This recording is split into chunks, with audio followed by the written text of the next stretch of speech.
Alright lads, today's Thursday, year of our Lord, 2025, May the 1st, it's May Day. May Day, May Day, May Day. Connor, you're going to be happy about this. Today I'm going to Ostruzna. So normally I would do one of my new Let's Roll For It videos, where I roll for the cards I'm taking to the pub night. But I'm not playing in Prague, I'll be playing in Ostruzna, which is the rougher environment. So what am I taking? I'm taking Modern, Vintage, my Ostruzna EDH decks, and a gift from my host. So let's set that aside. Let's take a look at what exactly I'm taking. Is this? No, that's not. It's the wrong fucking box. Alright, here's the right box. This is my Ostruzna deck box for EDH. These are my most fucked up, most broken, powerful decks. The ones I can't play in Prague because they're just too brutal. But in Ostruzna, as some of you know, it's a bit rougher. They're all bracket 3, 4, bracket infinity, bracket fuck you. So let's see what I've got for bracket fuck you. Let's start with what is probably my most messed up deck. This deck doesn't have it, well, it does have an infinite combo, so I better not say that. This is a Zami Lady of Scrolls. It's the Blue Klux Klan, as somebody told me their friend calls their mono blue wizards deck. So, a Zami. 2 triple blue for a 0/2 wizard. Tap and untap wizard you control, draw a card. I'm not going to do any commander damage, or am I? So how does she work? I mean, she costs not a lot to cast, but 5 is up there. So I tap and untap wizard, draw a card. Oh. How many cards can I get? Let's see. Let me show you its features. So, bit of graveyard control. I'll just touch on the highlights. Information dealer, 1 in a blue for a 1/1. Tap him. Basically scry X, where X is the number of wizards I have in play, which no number of wizards in play. So if anybody else has wizards, he looks at them and says, "Hey, I'm gonna scry a few motherfuckers over there too." LOL Mage Mentor, I guess. 1 double blue for a 2/2 Merfolk Wizard. Whenever spell or ability control counter spell, you may, if you don't forget, put a 1/1 blue Merfolk creature token on the battlefield. Tap 7 to tap Merfolk control counter spell. There's not a lot of Merfolk in this deck, but there is. Let's see if I can find it. Where is it? Where is it? I demand it. It's not there. Is it here? Where is that card? Come to me, my pretty. There it is. No, there it is. Masquid Nexus. Creature control every creature type. So all those little Merfolk tokens I'll be making are wizards. And all those wizards I have are Merfolk. So I can tap pretty much any creature that I have on, 7 of anybody and counter spell. And then get another token. And then it becomes self-fulfilling. Oh, they're right together. Beauty. Alright, so here's one of the cute little combos. Woolbreaker and Sea King's Blessing. Woolbreaker, 3 double blue for a 2/3 human wizard. Whenever a creature an opponent controls becomes the target of something you control, you get it. Grab it. Snatch it. It's yours till the game ends. Sea King's Blessing. You can give any number of target creatures the Blessing of the Sea King at instant speed, and they all turn blue. And the targets. So with Sea King's Blessing and Woolbreaker, if I have her in play, instant speed, I can steal all my opponent's creatures that do not have Shroud or Hexproof. Bang, they're mine. I guess you guys aren't going to be attacking me for a little while until you can reconstitute your armies. There's a Caged Sun in here. What else do I have that's cool? What else do I have that... I love this art. This is hilarious. So this little wizard was screwing around with something she shouldn't have been, and a crazy genie popped out. Now, this can go one of two ways. It can be some kind of murder Texas Chainsaw Massacre horror film, or it could be hentai. Who knows? I mean, where this scene goes is wildly divergent. Anyway, you can sacrifice Staring Apprentice, counter-target spell. Not the most efficient card, unless you've passed the Summoning Sickness cycle or you have Lightning Greaves in play. But it does what it does. Cleanly, elegantly, no spend mana, no, and then do some extra random book. No, she's in play. She doesn't have Summoning Sickness, sack her. Giggity. Draw a card. What else is cool? This is the premier card in the deck. This is the Linchpin. Triple blue for 2/2. I'm sure he's a human wizard now. Odyssey was before the Great Creature type update, so I'm pretty sure he's a human. You can tap and tap wizard control, contract spell, unless the controller pays 1. So if I have him in play and a sufficient number of wizards, nobody is casting any spell I do not allow unless it can't be countered. And if something can get past my defenses because it can't be countered, a Venser can put it back in their hand. Reflections of Littara. Comes to play, choose wizards, obviously. Whenever I cast a wizard, I copy it. Now, if I copy a legendary wizard, obviously the copy is going to die immediately. But anybody else, I'll have 2 of them. Sweet. This guy is great. This guy is fantastic in this deck. If you don't have one of these guys and you're playing any 3 or more color deck that has blue in it, and you have any problems with mana, I recommend you try Rumrite. For only 1 blue, 1/1 Vidalcan Wizard. So he's not that strong, but he comes down fast. Choose basic land type. Land you control or the chosen type in addition to other types. What do you want? What is it, Max? No, you can wait. So, let's say you recognize that you're going to have problems with... You don't have to choose... That's the beauty of it. You can choose any basic land type. So, if you're playing a 3-color deck, let's say blue, green, red, and you recognize you're getting a lot of blue and green, but not enough red, just say mountain. So, all your lands are now dual lands for mountains. Urtai Wizarded. Ah, God, this guy. He's down to €3. €3. How much did I pay for him? 40. I thought it was 50. I checked. It's 40. Because I bought him at the height of the pandemic FOMO. I thought it was just going to keep going up and up and up and up. So I bought one because I wanted one. And then it came down, down, down, down, down, down, down, down, down. But you don't realize a gain or a loss until you sell. So unless I go sell this guy for €3, I have not lost €37. And I want to play with him. He's great in this deck. And just the memories of playing in Exodus and having him around, it's just the memories in and of itself, the joy of the throwback of having him in this deck, it makes it worth it. I still don't like the idea that I paid €40 for a €3 card, though. Anyway, liquid metal coating. So somebody said I should run Liquid Metal Torque. Liquid Metal Torque is the same card, except it has another ability. I forget what it is, because I don't care. It has another ability. And they said, well, why don't you play Liquid Metal Torque? It's better, strictly better. And I said, yeah, but I already have the coating in foil. I like the art, and I don't like the art on the Torque. And he said, oh, that's gross. Why? And I asked why in the comments. And he never answered, because these kind of assholes never do. They just come, they shit on something, and then when you challenge them, they fly away because they can't support their nonsense. So, fuck them. Glenlund Archmage, sacrifice her, kind of target non-creature spell.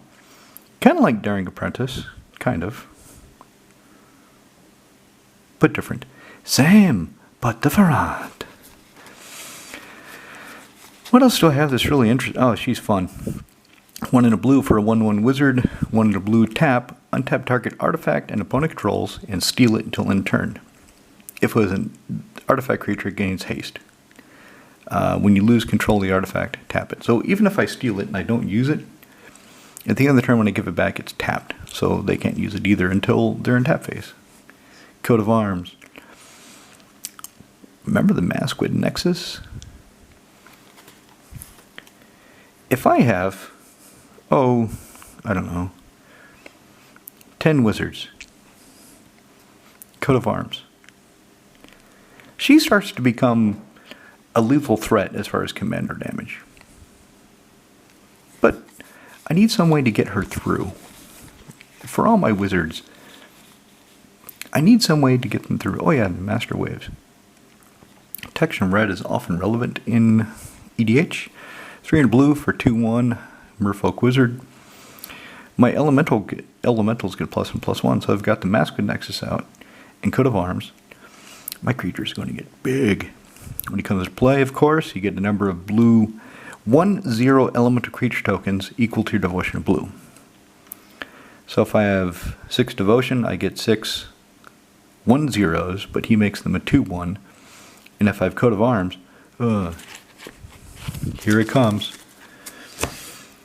Alright, let's wrap this up and then I'll show you the other deck. I got this recently through Tree City. I wanted the one with the blue in the art because it goes better with the... See, when you're looking through the cards, this just looks nice. It looks like it belongs here. It looks like it fits. I had the green one in here before, and I gave the green one to Tivar because it fits him for the same reasons. What else? Yeah, there's a Supreme Inquisitor. 3 double blue, 1/3 Wizard Lord. Tap 5 and tap wizards. They don't have summoning sickness, doesn't matter. No activation cost. You've got 5 untap wizards, including him. You just tap them, grab one of your opponent's libraries, rip 5 cards out of it, and exile them. Okay, there goes your win con, there goes your win con, there goes this shit I don't want to see, and I'll just take these 2 cards out because I just want to screw you over. It's one of those kind of games. Meta Drain, Italiano, signed. I would like the English printing. It's more valuable, but this is the original art. It is kind of neat that the art is a bit darker in the Italian printing. Still does what it does. Let's see, what else is interesting? Yeah, that's the Patron Wizard Finder. It says, spend 2, go find your Patron Wizard and put them in your hand. That's what all the other bullshit, it doesn't matter. Deep Channel Mentor. I didn't want any non-wizards in the deck. Not at all. I wanted every single creature in the deck to be a wizard. But the Archetype of Imagination, the 6-mana wizard that gives all my creatures flying, takes away flying from all my opponent's creatures, he's an enchantment creature, and Kestia was having problems getting creatures through. And I had this guy, this in my art binder. So I thought, okay, I'm going to take a wizard out of the wizard deck and give it to Kestia because he's also an enchantment and she's the enchantment deck. So I'll take this Merfolk Rogue, who's not a wizard at all, but my blue creatures are unblockable. So there we go. That's how Azami can get through. Also, he's a merfolk, so the Lol Mage Mentor, he can be tapped as one of the merfolk for the 7 to counter a spell. Time Stream Navigator, 1 in a blue, 1/1 human pirate wizard. And you can ascend. 2 blue. Put this chick on the bottom of your library. Take a next turn after this one, but only if you have the City's Blessing. Okay, I think that's... Oh yeah, Mind Over Matter. So with the zombie Mind Over Matter, she says tap and untap wizard, draw a card. So tap wizard, throw away a card, and then you can choose, no, draw a card, and then you can discard that card to untap the wizard, tap the wizard, draw a card. Oh, I don't want that one either. Discard it, tap the wizard, draw a card. Discard it, untap the wizard, tap the wizard, draw a card. And so on until you get exactly what you want in your hand and everything is perfect and you get your Invoke Prejudice and you cast it and your opponents say, "What the fuck is that?" And you say, well, unless you're playing blue, you're not going to like it. Quad blue. Quad blue, that's a pretty heavy mana cost. Not in absolute terms, but in relative terms. Because you see, I've got quite a few cards that only produce colorless mana. You know, I've got a lot of special things. While I'm at it, I should probably change that into the strip. I'm going to change that for a strip miner wasteland. That's what I'm going to do. And there's Mutavault right under it, and it produces colorless. If an opponent casts a summon spell that does not match the color of a creature under your control, it's countered, unless they pay additional X. Now, if you're playing, let's say you're playing Atraxa. You're playing Super Friends Atraxa, and you don't have any creatures, and you get this out, well, all your opponents, all their creatures cost double or they're countered. But that's pretty dirty. That's not what I'm going to do, though. Alright, so that's Azami. Let's put her back where she goes. The other two Ostruzna decks I have are equally fun commanders. For example, Brigo, Blinker Eternal, King of Blinky Blinky. 2 blue-white for 2/4 legendary spirit.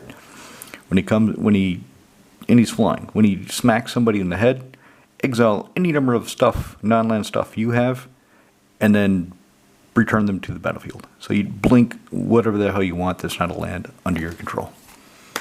So, blink for value. Blink for value and advancement. Oh, and this here is one of the key cards to blink. Lavinia the 10th. 3 blue-red for a 4/4 human soldier who's protected from red. When she comes into play, detain every non-land permanent your opponents control with CMC for all their mana rocks, all their small creatures, any 4 CMC or less planeswalkers.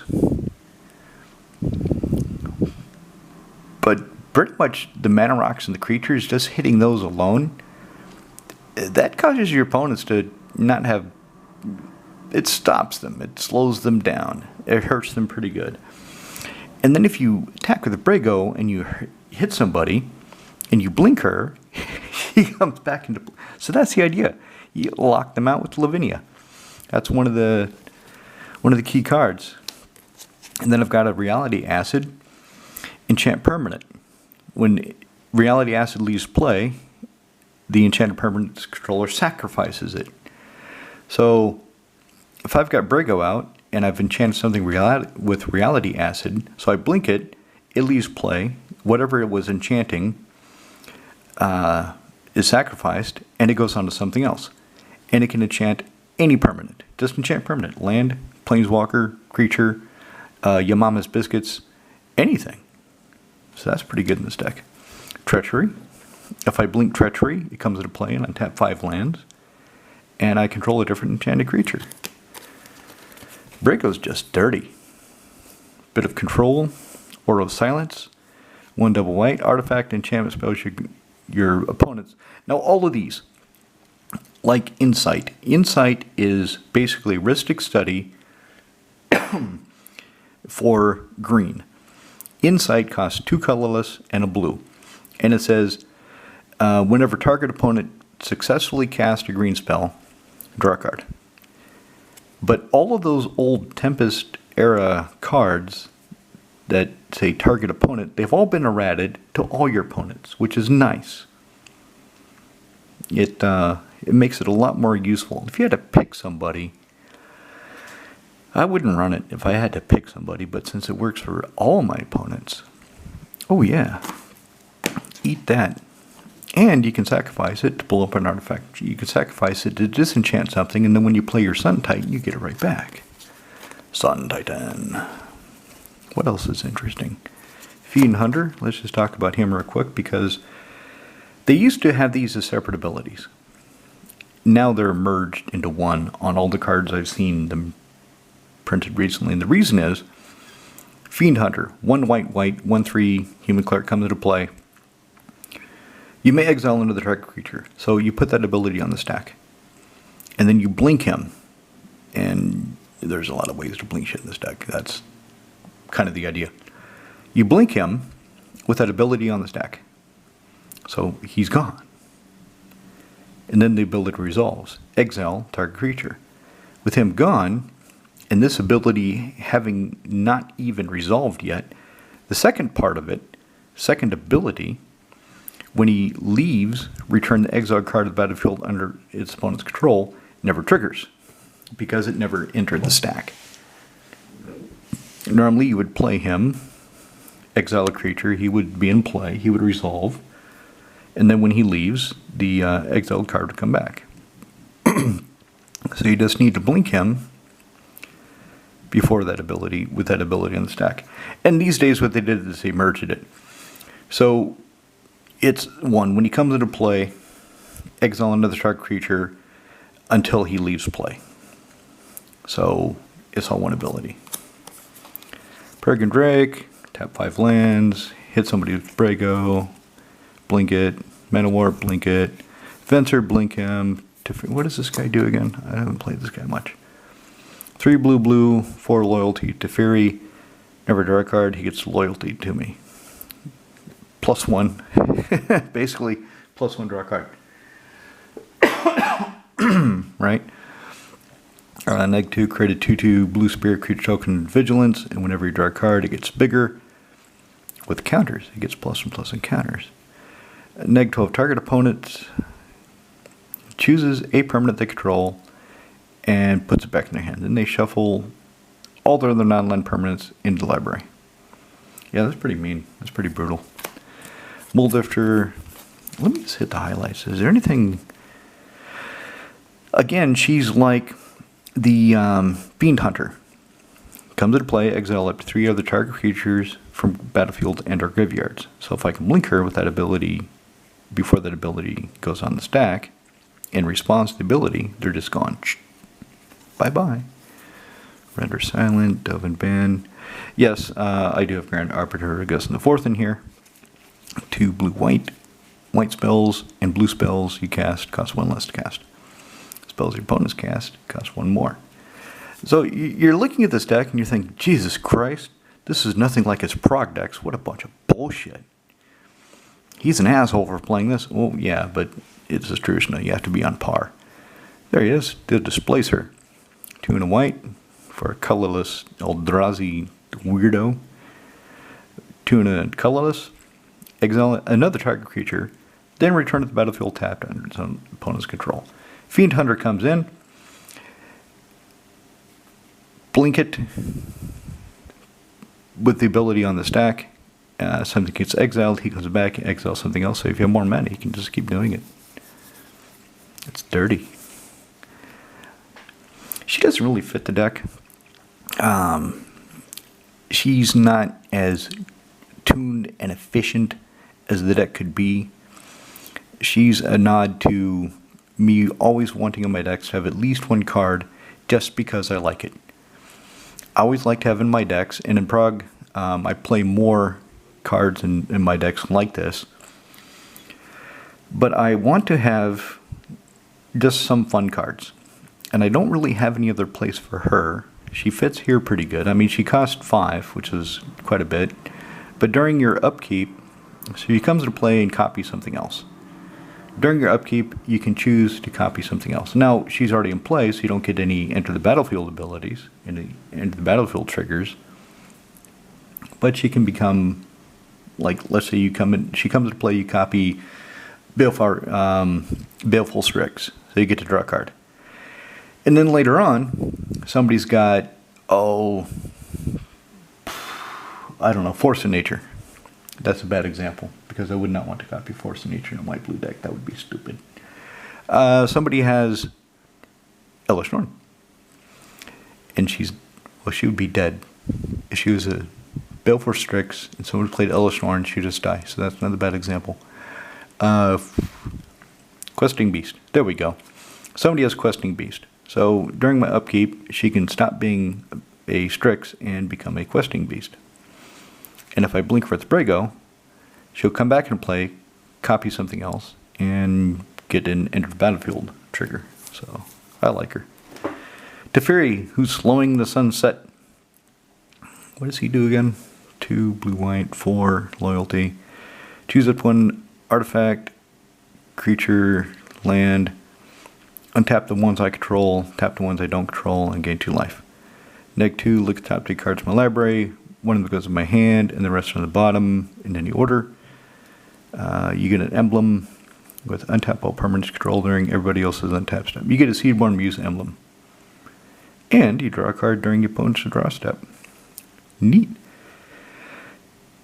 So, the thing about Brago is I've got Dovin Ban in here. Because Dovin Ban is a planeswalker I want to blink. Him, I won't want to blink because I want to build up to that emblem. Oh yes. Eerie Interlude. Exile any number of target creatures you control and flicker them. Thassa, deep rolling. Beginning end step, you can exile a creature controlled and return the battlefield into your control. So she's basically a conjurer's closet for this deck that can become a beater. Archaeomancer, the alternative art. Comes into play, I bounce an instant or sorcery out of my graveyard back into my hand. Yeah, there's my copy artifact. Ghostway. Is there anything else really worth talking about in here? Anything else? Oh, this is fun. Was it Ultra Herman? I think it was Ultra Herman that said he's got a... what deck is it? He's got a deck with, I think, Thanos. And he said that he was having problems against his opponents. And I think they were playing blue. And I said, we'll just put Lawan in there. The non-foil Lawan, the foil Lawan has gone back down to €10. He's affordable again. But the non-foil, the flat one, that's real fucking cheap. 3 to blue for a 2/3 Cephalid Legend. When she comes into play, all your opponent's blue creatures get bounced back their hands and they can't play them again. So if you can protect her, you can keep her in play. Any blue cards, any blue creatures your opponents will play? Nope. Nope, they're stuck. They can't be played. What else? What else is interesting? Oh, there's something that blinks. Fractured Identity. This is funny. How did I do this? So I was actually playing an Ostruzna. And I put this in for a lark. I put this in just because I like the art. It's cool. I didn't know how it would work, really, if it would be worth a slot. Frenchie played some legendary creature with some fucked up ability that was really going to push him ahead. So I fractured its identity. I got a copy of it. Big Jimmy got a copy of it. Neither one of us could really make use of whatever ability it was, but it was something that Frenchie was really relying on. He really needed it, but it fractured. I wish I could tell the story better. I know it was game breaking, but I can't remember what happened. So it's one of those fucked up old man stories. No point. There you go. Yeah, Reflector Mage comes into play, bounce a creature back to its owner's hand, and they can't cast it again until your next turn. Momentary Blink, Spirit and Dull. This is in here because of Brago. During my upkeep, I can forecast it, spend 1 white, show everybody, look, you see it? I've got a Spirit and Dull. Brago now has Shadow. And you can just keep doing it. It just stays in your hand. It's pretty cool. So Brago gets Shadow, meaning he can't be blocked because nobody else plays Shadow creatures.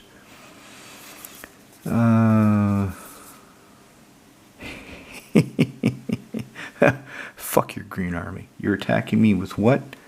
Alright. Bounce. Okay, let's take a look at the last deck. So, I'll put Brig away. I'm going to change that Zombie Ghost Quarter for either a Strip Mine or a Wasteland. Probably a Wasteland because I like the art better. The last Ostruzna deck I had was actually a prog deck, but I decided to elevate it into a Ostruzna deck by adding one card because it's right on the verge. It's right on the edge of being too strong for Prague, and then I said, fuck it, I'll make it too strong for Prague. I'll make it for Ostruzna. And that is Sharum the Hegemon, the Moneymon. 3, black, blue, white, 5/5 legendary Sphinx. Flying comes to play, you can take an artifact out of your graveyard and put it back into play. That's kind of cool. I wonder what we can do with that. Let's see, what can we do with that? We can do that. Where is the other part? Where is the other part of the infinite kill super combo? That, yeah, there it is. Easy. So, in Prague, I did not have Disciple of the Vault because of the infinite kill combo that only requires 3 cards, and one of them is the commander. So, one of them I already know where it is. It's already castable as long as I have the mana to cast it. Basically, what happens is you get this guy into play, and the deck has no way to search for him. So I've not put a demonic tutor. I've not made the deck as tuned as I can because I cannot search for him. I have to draw into him. No vampiric tutor, no demonic tutor, nothing like that. So 1 black for a 1/1 human cleric. Whenever an artifact is put into graveyard from play, you may have target opponent lose 1 life. That sounds kind of narrow. How do we get a bunch of artifacts into play without losing our whole board? Well, all you need to do is copy 1 artifact. So you have Disciple of the Vault in play. You play Sharum, the Hegemon. If this is in your graveyard, so much the better. But anyway, you get her in play. And then you copy her. And the legendary rule applies, and you have to sacrifice 1. So it comes into play. The trigger to return an artifact card from graveyard to play goes on the stack. Legendary rule takes precedence. You put Sculpting Steel in your graveyard. Trigger resolves. Return an artifact card from graveyard to play. You bring back the Sculpting Steel, copying Sharum the Hegemon. Ability goes on the stack. You sacrifice Sculpting Steel. Oh, ability resolves. Return an artifact card from graveyard, you bring it back. Okay. And every time the Sculpting Steel goes to the graveyard, he says, I'm going to hurt somebody. I'm just going to poke him a little bit. But it's infinite. It's just a flurry.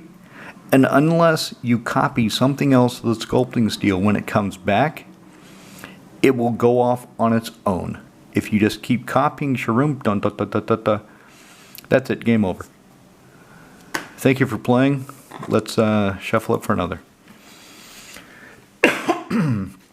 So there's that. That's the easy Infinite. Oh, and recently I put these in. I used to have the monocolor Mirrodin artifact lands. Seated Synod, Vault of Whispers, Ancient Den. And I took them out because they're kind of shaky, right? It's an artifact land. But it's a land. You play your 1 land per turn, bang. Somebody blows up all the, and you're like, fuck, I lost some of my lands too. That sets me back. These motherfuckers are indestructible. They come into play tapped. I don't like that. But I like that they're indestructible. And I like that they have 2, they provide 2 colors of mana. So the 2 benefits outweigh the 1 negative. That's just simple math. This deck is just pretty. I spent a lot of time, a lot of energy making it pretty. Well, yeah, I could put a land card from graveyard to the battlefield if I have him. Let's look at my other funny infinite combo. Let's do the easy one. No, let's not. Let's do the funny one. And it has Neverald's Disc and Darksteel Forge. Darksteel Forge costs 9 mana, but it's an artifact deck. I kind of have ways of getting around that. Destroy all artifacts, creatures, and enchantments, including the disc itself. It doesn't say sacrifice. It destroys itself. You don't sacrifice it, and that's key. Because if you have Darksteel Forge, where the fuck is my forge? Let me show you my forge. Let me show you my forge. Where is my forge? There it is. Artifacts you control are indestructible. They cannot be destructed. So when you trigger this thing, this yoke, this disc, when you pop the disc, it attempts to destroy itself, and the Darksteel Forge says, your job is not done. You must remain. But everything else is blown up that's not an artifact. Kind of sets your opponents back. And you can do it every single turn. Until they exile one of them. So that's a fucked up combo. That's something that... I did it once in Prague. I was testing this deck to see if it is too strong. It is, sometimes. The deck is swingy. Really swingy. Sometimes I just get my fun artifacts. Sometimes I just get all the support stuff, and I can't really do anything. I don't have any creatures that can get through to do damage. I don't have anything that really presses my, gets me closer to winning. I just have fun things. The deck does that a lot, and I'm happy with it. I like it. So those games, it's okay for Prague. But then there's games where I get goddamn Neverill's Disc and Darksteel Forge in the first 6 turns, and then I just say, so lads, I can basically do this every turn. Is that game? And they usually say yes. No, I said usually, but that's not true. I've only done this once in Prague. And then I realized, yeah, I probably should just make this an Ostruzna deck and be done with it, not bring it back to Prague. Because that's just mean. There's another part. There is another part. Where is the other part of it? I am not a gun.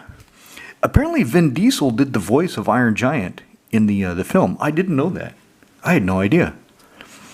Now that I know it, I can hear it. I can hear the Vin Diesel in the Iron Giant, which is pretty cool.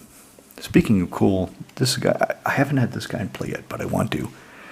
I should get another one for the Prague decks. 3 for 2/2 construct.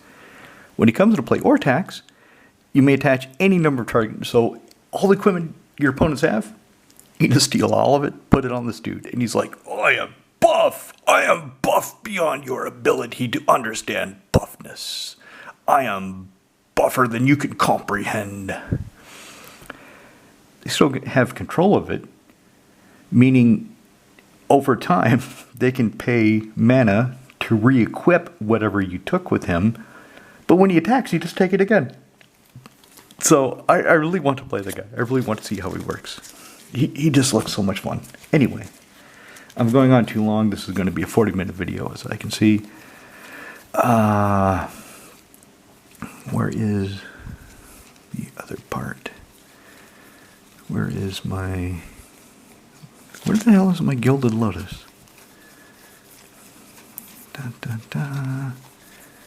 I probably just skipped past it like 2 or 3 times. I imagine some of you watching this are like, it was right. You passed it. Stop. But I can't hear you. Because I am living in the past. You are in the future. And in the future, you cannot come back to the past and say, hey, it's right there. Quit fucking going through cards and just pull it. Maybe I already pulled it out. No. There it is. The reason I didn't really see it is because I forgot I put in the Brothers War edition. I was looking for something with this kind of frame, the old Mirrodin, but that's not what I have. So anyway, let's look at the combo. Let's look at my funny little infinite combo, which I pulled off once. And one of my friends who hates infinite combo, they're just too, and I understand, because it just ends the game. It just ends the game, takes all the build up out of it. It's like, bang, I'm done. This, shit like this. I wouldn't play that in Prague. Because that's game over, out of nowhere. But this, so I have to put these 4 cards together. Memnarch, actually, there's another card that I can use. I can use Mana Vault instead of Lotus. I could put another Mana Rock that makes 3. Anyway, so what I need is a Mana Rock that makes 3 mana. I need Karn, the Silver Golem. I need Voltaic Construct and Memnarch, or Urza, Prince of Krug. So you tap this, add 3 mana of any one color. You take one of them, and you run it through Karn to make this a new creature. You take the other 2, and you run it through the Construct, and untap target artifact creature. So far, so good, right? So then it's untapped. You tap it, add 3 mana of any one color. You spend 2, untap target artifact creature. You still have 1 left over. And you just keep doing that. Ding, ding, ding, ding, ding. So, you don't even have to have Memnarch in the field at this point. At this point, if you just have these 3 on the field, that's all you need. And you just arbitrarily state how many times you're going to do the cycle of tapping the Lotus, the 5/5 artifact creature Gilded Lotus, and spending 2 to untap it. Say, okay, I'm going to get 1,000 blue mana at the end of all this. Okay, you gotta tap it 3,000 times. Nobody's got time for that shit, so you just skip to the point. You take part of your 3,000 mana, and you spend 7 of it. So you have 2,993 mana. And Memnarch is in play.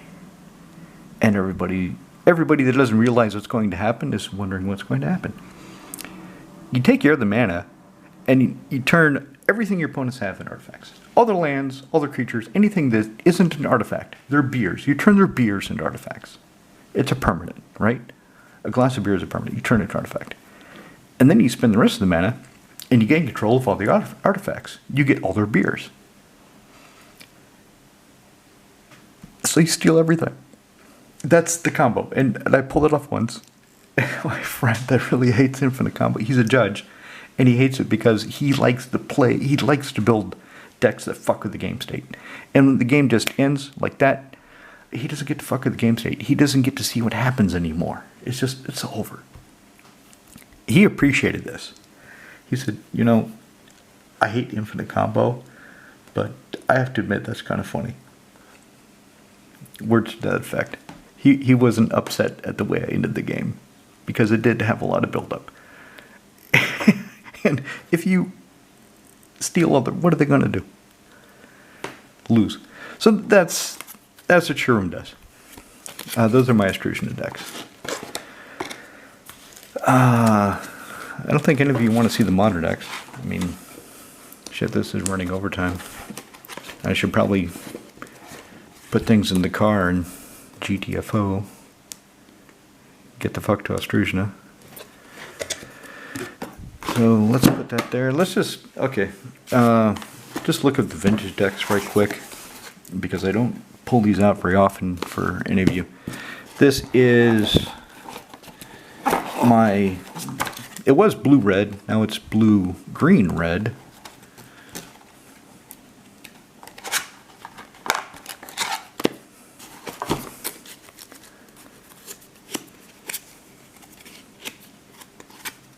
There we go. So don't get too excited. That's from China. That's authentic, but who cares? It's not worth that much. China.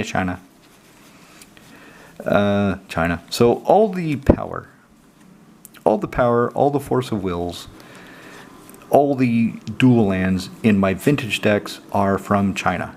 They're counterfeit. They are not authentic. They are not worth the thousands of euros they would be otherwise. If I bought one of these, if I tied up, how much are these now? 6,000 euro? Which is, what, 150,000 Czech crowns? There's no way in hell I could tie up that much money in this. It makes no damn sense. But I want to play vintage, so I order them from China. So anyway, what this deck really wants to do is something pretty simple. it wants to tinker for him. So it fucks with the game, look at the player's hand, draw a card, preordain, manipulate the top of your library, make things that could bother you into elk, go find tinker, blow up an artifact or creature, no, gush for cards, lightning bolt until you can get the damn tinker going, a little bit of backup. So if you're casting non-creature spells, and that has a lot of them as you've seen, put plus and plus encounters on this hasty 1/1 fairy dragon. And there goes the battery. So I just show this one. So anyway, tinker, sacrifice, even a mox. Search the library for an artifact card, put it in play. Search the library for this guy, put him into play. 11/11 trample, indestructible. Infect, indestructible. One shot kill. Bang. If you can get him through, the infect should kill your opponent. So the battery's going to die. I think that's enough. This is Manaless Dredge. No, this is Manaless Dredge. This is Jund, and this is I don't know what I call it. True Blade. Stone True Blade, some shit like that. It's white blue. If you want me to talk about those again, if you don't want to look at my old videos, you want to see a new one, let me know. Hit me up. Anyway, I'm off to Ostruzna.